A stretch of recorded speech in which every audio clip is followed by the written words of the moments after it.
निवडणुकीसाठी म्हणजे 2019चा बदला घेण्यासाठी जर ते उभे राहत असतील तर का एका सर्वसामान्य शेतकरी कुटुंबातल्या मुलाने लोकसभेत जाऊच नाही का? की फक्त परदेशात कंपनी असलेल्या माणसाला जायचा हा अधिकार आहे? हा प्रश्न माझ्यासारख्या सर्वसामान्य कुटुंबातल्या तरुणाच्या मनात येतो. आणि दुसरी महत्त्वाची गोष्ट म्हणजे कुणाचा काय हेतू आहे निवडणुकीला सामोरं जाण्याचा हा सुद्धा स्पष्ट होतो.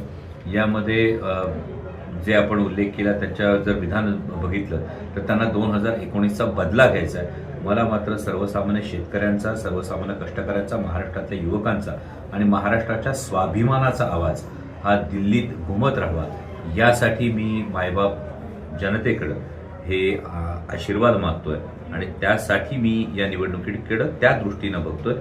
मात्र त्यांना जर हा बदला वाटत असेल तर मायबाप जनता सूद नाही.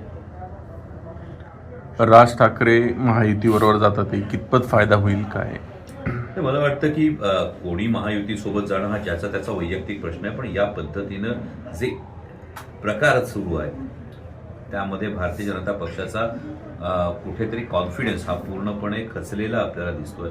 एकीकडे अबकी बार 400 पार म्हणत असताना कुठेही त्यांना खात्री नाहीये की जेमतेम ते 200चा आकडा जेमतेम गाठू शकतील अशी वस्तुस्थिती आहे आणि त्यामध्ये महाराष्ट्राची भूमिका ही फार महत्त्वाची राहणार आहे. त्यामुळं महाराष्ट्रातून आधी शिवसेना पडून झाली, मग राष्ट्रवादी काँग्रेस पडून झालं आणि आता महाराष्ट्र नवनिर्माण सेनेला सुद्धा सोबत घेत आहे आणि तरीसुद्धा अजून परिस्थिती म्हणावी तशी भारतीय जनता पक्षाला फेवरेबल आपण म्हणतो तशी अजिबातच नाही आहे.